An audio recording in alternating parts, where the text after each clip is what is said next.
ಅಲ್ಲ, ನಂಗೆ ಜೀವನದಲ್ಲಿ ಯಾವತ್ತೂ ಈ ಥರ ಆಗೇ ಇಲ್ಲಪ್ಪ. ಸಡನ್ನಾಗಿ ಯಾಕೆ ಹೀಗಾಯಿತು? ಪಾಪ ನೀವೇನು ಕಡಿಮೆ ಕೆಲಸ ಮಾಡ್ತೀರಾ? ಸಾವಿರಾರು ಕೆಲಸ, ಎಷ್ಟೊಂದು ಯೋಚನೆ, ಆ ಸ್ಟ್ರೆಸ್ಸಲ್ಲಿ ಹೀಗಾಗಿದೆ ಅನ್ಸತ್ತೆ. ಇಲ್ಲ ಜಾನ್ವಿ ಅವರೇ, ನಾನು ಮೊದಲು 2-3 ದಿನ ನಿದ್ದೆ ಇಲ್ಲದೆ ಕೆಲಸ ಮಾಡಿರೋನು. ಆಗಿಲ್ಲದೆ ಇರೋದು ಇವಾಗ ಆಗಿದೆ ಅಂದರೆ ನನಗೇನೋ ಬೇರೆ ಏನೋ ಆಗಿದೆ ಅಂತ ಅನ್ನಿಸ್ತಾ ಇದೆ. ಆಗಾಗದೇ ಇದ್ದಿದ್ದು ಇವಾಗ ಆಗಬಾರ್ದು ಅಂತ ಏನಿಲ್ವಲ್ಲ. ಆಗಿದ್ದಾಯ್ತು, ನೀವು ಯಾಕೆ ಅದ್ರ ಬಗ್ಗೆ ಇಷ್ಟೊಂದು ಯೋಚನೆ ಮಾಡ್ತಿದ್ದೀರಾ? ಹೇಗೂ ನಾನು ನಿಮ್ಮ ಜೊತೆ ಇದ್ದೆ ಅಲ್ವಾ? ಅದೇ ಜಾನ್ವಿ ಅವರೇ, ನೀವು ನನ್ನ ಜೊತೆಗಿದ್ದರೆ ಪರವಾಗಿಲ್ಲ.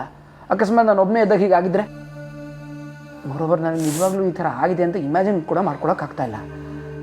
ಅಲ್ಲ, ನಾವು ಕುಡ್ದಿದ್ದು ಕಾಫಿಲಿ ಏನಾದ್ರು ಮಿಕ್ಸ್ ಆಗಿತ್ತಾ ಅಂತ? ಇವಾಗ ನೀವು ನಿಜವಾಗ್ಲೂ ಓವರ್ ಥಿಂಕ್ ಮಾಡ್ತಾ ಇದ್ದೀರಾ.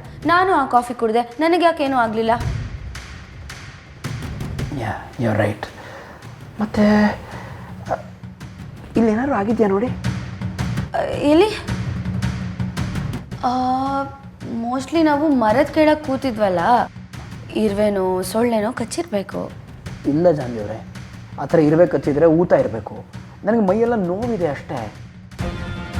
ನಾವು ಆಚೆ ಕೂತಿದ್ರು ಕ್ಲೀನಾಗಿ ಇತ್ತು ಜಾಗ. ಯಾವ ಇರುವೆನೂ ಸೊಳ್ಳೆನೂ ಬಂದಿಲ್ಲ ಅನಿಸ್ತಾ ಇದೆ. ನೋಡ್ರಿ, ನೀವು ತುಂಬ ಇದ್ರ ಬಗ್ಗೆ ಯೋಚನೆ ಮಾಡ್ತಿದ್ದೀರಾ. ನಾನು ಆಗಲೇ ಹೇಳಿದಾಗೆ ಮೆಂಟಲ್ ಸ್ಟ್ರೆಸ್ಸಿಂದನೇ ಹೀಗೆಲ್ಲ ಆಗಿತ್ತು. ನೀವು ಯಾವುದೋ ಒಂದು ವಿಷಯದ ಬಗ್ಗೆ ತುಂಬ ಯೋಚನೆ ಮಾಡ್ತಿದ್ದೀರಾ ಅನಿಸುತ್ತೆ. ಅದನ್ನು ಮೊದಲು ತಲೆಯಿಂದ ಕಿತ್ತಾಕಿ, ಆಗೆಲ್ಲ ಸರಿ ಹೋಗುತ್ತೆ. ಹಾಗೇನಿಲ್ವಲ್ಲ, ನಾನೇನು ಯೋಚನೆ ಮಾಡ್ತೀನಿ ಜಾನ್ವಿ ಅವರೇ, ನಾನೇನು ಮುಚ್ಚಿಟ್ಟಿಲ್ವಲ್ಲ. ಏನೂ ಇಲ್ಲ ಅಂತ ನೀವು ಹೇಳ್ತಿದ್ದೀರಾ, ನನಗೆ ಏನೋ ಇದೆ ಅಂತಲೇ ಅನ್ನಿಸ್ತಿದೆ. ಅದಕ್ಕೆ ಅದೇನೇ ಇದ್ರೂ ನನ್ನ ಹತ್ರ ಹೇಳ್ಕೊಳ್ಳಿ ಅಂದೆ. ನನ್ನ ಲೈಫ್ ಒಂಥರ ಓಪನ್ ಬುಕ್ ಇದ್ದ ಹಾಗೆ, ನಾನು ನಿಮ್ಮ ಹತ್ರ ಏನೂ ಮುಚ್ಚಿಡ್ತಾ ಇಲ್ಲ. ಅಯ್ಯೋ, ನಾನು ಹೇಳ್ತಾ ಇದ್ದಿದ್ದು ಬಿಸ್ನೆಸ್ ವಿಷಯವಾಗಿ ಏನಾದರೂ ಮುಚ್ಚಿಡ್ತಿದ್ದೀರೇನೋ ಅಂತ. ನೀವೇನು ಅಂದ್ಕೊಂಡ್ರಿ? ಹಾಂ, ಏನಿಲ್ಲ. ಸರಿ ಬನ್ನಿ, ಹಾಗಿದ್ರೆ ಒಂದ್ಸತಿ ಹಾಸ್ಪಿಟಲ್ಗೆ ಹೋಗಿ ಚೆಕ್ ಮಾಡಿಸ್ಕೊಂಡು ಬರೋಣ. ಬೇಡ ಜಾನ್ವಿ ಅವರೇ, ನಾನು ಸ್ವಲ್ಪ ಹೊತ್ತಿಗೆ ರೆಸ್ಟ್ ಮಾಡ್ತೀನಿ. ರೆಸ್ಟ್ ಮಾಡಿದ್ರೆ ಸರಿ ಹೋಗುತ್ತೆ ಅಂತ ಅನ್ಸುತ್ತೆ. ಮೊದಲು ಅದನ್ನು ಮಾಡಿ, ರೆಸ್ಟ್ ಮಾಡಿದರೆ ಎಲ್ಲ ಸರಿ ಹೋಗುತ್ತೆ. ಸರಿ, ಪರವಾಗಿಲ್ಲ, ನಾನೇ ಎತ್ತಿಡ್ತೀನಿ, ಹೋಗಿ. Thank you.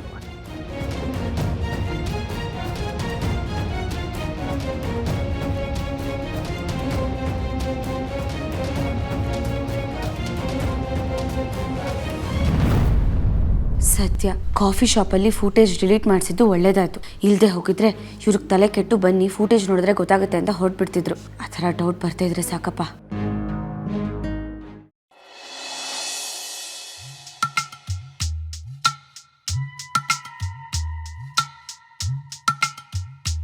ಲವ್ ಹರೀಶ, ಏನ ನೀನು ಯಾವಾಗಲೂ ಮುಖನ ಒಳ್ಳೆ ಅಮಾವಾಸ್ಯೆ ಚಂದ್ರನ ಥರ ಇಟ್ಕೊಂಡಿರ್ತೀಯಲ್ಲ.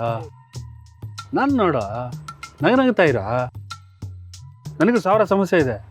ನಗನಗ್ತಾ ಖುಷಿಯಾಗಿದೆ ಅಂತಾನೆ ಬ್ರೋ. ಹಾಂ, ದೇವರು ನನ್ನ ಜೀವನದಲ್ಲಿ ನಗು ಅನ್ನೋದೇ ಬರ್ದಿಲ್ಲ ಅನ್ಸುತ್ತೆ ಕಣ. ಇಷ್ಟು ದಿನ ಸಿಂಚನ ಮತ್ತು ಅವ್ರ ಮನೆಯವರು ನನ್ನ ಅಯ್ಯೋ ಅನಿಸ್ತಿದ್ರು. ಈಗ ಇವರಿಬ್ಬರು ಬಂದು ಸೇರ್ಕೊಂಡಿದ್ದಾರೆ. ಇವರಿಬ್ರು ಅಂದರೆ ಯಾರು? ಇನ್ಯಾರಪ್ಪ, ನಮ್ಮ ಸಿದ್ದೇಗೌಡರು ಭಾವನಾ ಅಕ್ಕ. ಏನ ಸಿದ್ದೇಗೌಡ ಭಾವನಾ ಆ ಮನೆಗೆ ಬಂದ್ರ? ದಿನ ಬಂದು ಹೋಗಿ ಮಾಡ್ತಿದ್ರು, ಈಗ ಪರ್ಮನೆಂಟಾಗಿ ಅಲ್ಲಿಗೆ ಬಂದ್ಬಿಟ್ಟಿದ್ದಾರೆ. ಮತ್ತು ಆ ಮನೆಗೆ ಕಾಲಿಡಲ್ಲ ಅಂತೆಲ್ಲ ಶಬ್ದ ಮಾಡಿದ್ಲು, ಈಗ ಅಲ್ಲಿಗೆ ಬಂದ್ಬಿಟ್ಟಿದಾರ? ಏನು ಕತೆನೋ ಗೊತ್ತಿಲ್ಲಪ್ಪ. ಸಿಂಚನಾಗಿ ಹೀಗೆಲ್ಲ ಆಯ್ತಲ್ಲ, ಜೊತೆಲಿದ್ದು ಅವಳನ್ನ ನೋಡ್ಕೋತೀವಿ ಅಂತ ಇಲ್ಲೇ ಇದ್ಬಿಟ್ಟಿದ್ದಾರೆ. ಈಗ ಇವರಿಬ್ಬರು ಮಾತು ನಾನು ಕೇಳೋಂಗಾಗಿದೆ. ನನ್ನ ಕರ್ಮ ನೋಡು, ಏನು ಮಾಡಿ. ನೀನು ನೆಟ್ಟಿಗೆ ಇದ್ದಿದ್ರೆ ಬೇರೆಯವ್ರ ಮಾತನ್ನು ಕೇಳೋ ಅವಶ್ಯಕತೆ ಏನೋ ಇರ್ತಿತ್ತು? ಒಳ್ಳೆ ಕತೆ ಆಯ್ತಲ್ಲೋ. ಅಲ್ಲ, ನಾನೇ ಸರಿ ಇಲ್ಲ ಅನ್ನೋ ಥರ ಮಾತಾಡ್ತಿದ್ಯಾ ನೀನು? ಇನ್ನೇನ ಮತ್ತೆ, ನಿನಗೆ ಮೊದಲಿಂದನೂ ಬಡ್ಕೊಂಡೆ ಒಂದು ಕೆಲಸ ಹುಡ್ಕೊಳ್ಳೋ. ನೀನು ಆ ಕೆಲಸ ಹುಡ್ಕೊಳ್ಳೋ ಬದಲು ಪೋಲಿ ಅಲ್ಕೊಂಡು ಈಗ ಗೋಲಿ ಆಡೋರ ಹತ್ರ ಎಲ್ಲ ಬುದ್ಧಿ ಮಾತು ಕೇಳೋವಾಗಿತ್ತು. ಗಂಡ ಹೆಂಡ್ತಿ ಸಂಬಂಧ ಅಂದರೆ ಚೆನ್ನಾಗಿರ್ಬೇಕು ಕಣ, ಹೆಂಡ್ತಿನ ಚೆನ್ನಾಗಿ ನೋಡ್ಕೋಬೇಕು ಕಣ. ಏನೇ ಜಗಳ ಆದರೂ ಅದು 4 ಗೋಡೆ ಮಧ್ಯೆ ಇರಬೇಕು. ಅದು 40 ಜನ ಗೊತ್ತಾಗಿ ಆ 40 ಜನ ಬುದ್ಧಿ ಹೇಳಿ 400 ಭಾಗ ಮಾಡಿಬಿಡ್ತಾರೆ. ಏನಪ್ಪ ಸಮಾಧಾನ ಮಾಡ್ತೀಯ ಅಂದ್ಕೊಂಡ್ರೆ ಸುಮ್ಮನೆ ಬೈತಾ ಇರ್ತೀವಿ. ಇನ್ನೇನ ಮತ್ತೆ, ಯಾವಾಗ ಬುದ್ಧಿ ಬರುತ್ತೆ?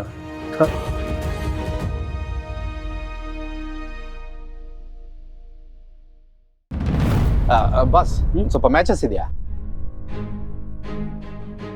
ಸರ್ ನೀವಾ? ಹಾಂ ನಾನೇ. ನೀವ್ಯಾರು ಗೊತ್ತಾಗಿಲ್ಲ? ಸರ್ ನೀವು ಚಿಟ್ ಫಂಡ್ಸಲ್ಲಿ ಕೆಲಸ ಮಾಡ್ತಿದ್ರಲ್ಲ ಸರ್? ಹೌದು. ನೀವ್ಯಾರು? ಸರ್ ನಾನು ಯಾರಂತ ಗೊತ್ತಾಗ್ಲಿಲ್ವಾ? ಪರಮೇಶಿ ಸರ್, ತುಮಕೂರು ಪ್ರೆಸ್ಸಲ್ಲಿ ಕೆಲಸ ಮಾಡ್ತಾ ಇದ್ನಲ್ಲ. ಓಹೋ ಕರೆಕ್ಟು. ನಿಮ್ಮ ಓನರು ನಮ್ಮ ಕಂಪ್ನಿಯಲ್ಲಿ ಚೀಟಿ ಹಾಕಿದ್ರು, ನಾನು ಕಲೆಕ್ಷನಿಗೆ ಬರ್ತಾ ಇದ್ದೆ. ಕರೆಕ್ಟ್. ಕಲೆಕ್ಷನ್ ಅಮೌಂಟು ಒಂದೊಂದ್ಸಲ ನಾನೇ ತಂದು ಕೊಡ್ತಾ ಇದ್ದೆ ನಿಮಗೆ. ಕರೆಕ್ಟು. ಮತ್ತೆ ಹೇಗಿದ್ದೀರಾ ಸರ್? ಚೆನ್ನಾಗಿದ್ದೀನಿ. ನೀವು ಹೇಗಿದ್ದೀರಿ? ನಾನು ಸೂಪರ್ ಆಗಿದ್ದೀನಿ ಸರ್. ಸರ್ ನೀವು ಸಿಕ್ಕಿದ್ದು ಒಳ್ಳೇದಾಯಿತು. ನಿಮ್ಮ ಹತ್ರ ಒಂದು ವಿಷಯ ಮಾತಾಡಬೇಕಿತ್ತು ಸರ್. ಮಾತಾಡಿ. ಸರ್ ಅದು ಒಂದು ಇಂಪಾರ್ಟೆಂಟ್ ವಿಷಯ, ಸ್ವಲ್ಪ ಸೈಡಲ್ಲಿ ಬರ್ತೀರಾ? ಅವನು ನನ್ನ ತಮ್ಮ. ನೀವೇನೇ ಇದ್ರು ಇಲ್ಲಿ ಮಾತಾಡ್ಬೋದು. ನಮ್ಮಿಬ್ಬರ ಮಧ್ಯೆ ಯಾವ ಸೀಕ್ರೆಟ್ಸು ಇಲ್ಲ. ಹೌದು ಸರ್, ಆದರೆ ಸ್ವಲ್ಪ ಇಂಪಾರ್ಟೆಂಟ್ ವಿಷಯ ಸರ್. ಸೈಡಿಗೆ ಬನ್ನಿ ಸರ್. ಒಂದು ನಿಮಿಷ ಹೋಗ್ಬರ್ತೀನಿ. ಬನ್ನಿ.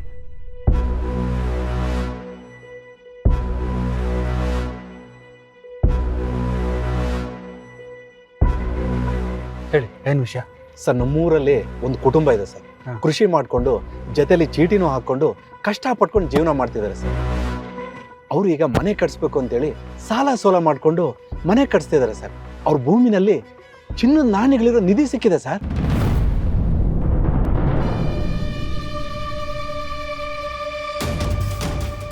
ನಿಧಿ ಸಿಕ್ಕಿದ್ಯಾ? ಹೌದು ಸರ್, ಚಿನ್ನದ ನಾಣ್ಯಗಳಿರೋ ನಿಧಿ.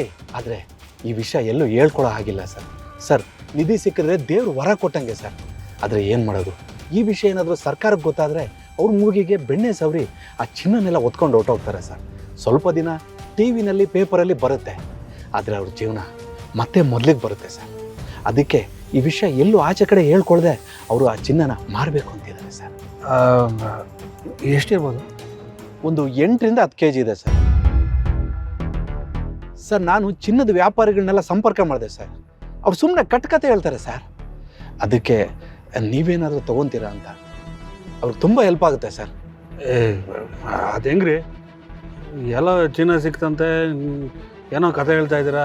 ನೋಡ್ರಿ, ಈಗಿನ ಕಾಲದಲ್ಲೆಲ್ಲ ಮೋಸ ಮಾಡೋರೇ ಜಾಸ್ತಿ. ದುಡ್ಡಿಗೋಸ್ಕರ ಏನು ಬೇಕಾದ್ರೂ ಮಾಡ್ತಾರೆ. ಮೊದಲು ತೋರಿಸಿ, ಆಮೇಲೆ ನೋಡೋಣ. ಸರ್ ಹಾಗೆಲ್ಲ ಚಿನ್ನನ ತೋರ್ಸೋಕ್ಕಾಗಲ್ಲ ಸರ್. ಬೇಕಾದರೆ ಮೊಬೈಲಲ್ಲಿ ಫೋಟೋಸ್ ಇದೆ ಸರ್, ತೋರಿಸ್ತೀನಿ. ನೋಡ್ರಿ, ಈಗ ನಾನು ಬಾಯಿ ಮಾತಲ್ಲಿ ನಿಮ್ಮದು ಊಟ ಆಯ್ತಾ ಅಂತ ಕೇಳಿದ್ರೆ ಹೊಟ್ಟೆ ತುಂಬಿಡುತ್ತಾ? ಹಾಗೆ ಫೋಟೋದಲ್ಲೆಲ್ಲ ನೋಡಿದ್ರೆ ಗೊತ್ತಾಗಲ್ಲ. ಅದು ಅಲ್ಲದೆ ನಿಮ್ಮನ್ನು ನಾನು ಒಂದು 2 ಸಲ ನೋಡ್ಬಿಟ್ಟಿದ್ದೀನಿ ಅಷ್ಟೇ. ಹೇಗ್ರಿ ನಿಮ್ಮನ್ನು ನಂಬೋಕ್ಕಾಗುತ್ತೆ? ಸರ್ ನಾವು ಆ ರೀತಿ ಎಲ್ಲ ಮೋಸ ಮಾಡೋ ಜನ ಅಲ್ಲ ಸರ್. ನನ್ನ ನೋಡಿದ್ರೆ ಮೋಸ ಮಾಡೋ ಥರ ಕಾಣಿಸ್ತೀನ ಸರ್? ಆ ರೀತಿ ಎಲ್ಲ ಕಾಣಿಸ್ತಿಲ್ಲ. ಆದರೂ ನೀವು ಮೊದಲು ಚಿನ್ನನ ತೋರಿಸಿ, ಆಮೇಲೆ ಡಿಸೈಡ್ ಮಾಡ್ತೀನಿ. ಸರಿ ಸರ್, ನಿಮ್ಮ ಮೊಬೈಲ್ ನಂಬರ್ ಕೊಡಿ ಸರ್. ತೊಗೊಳ್ಳಿ.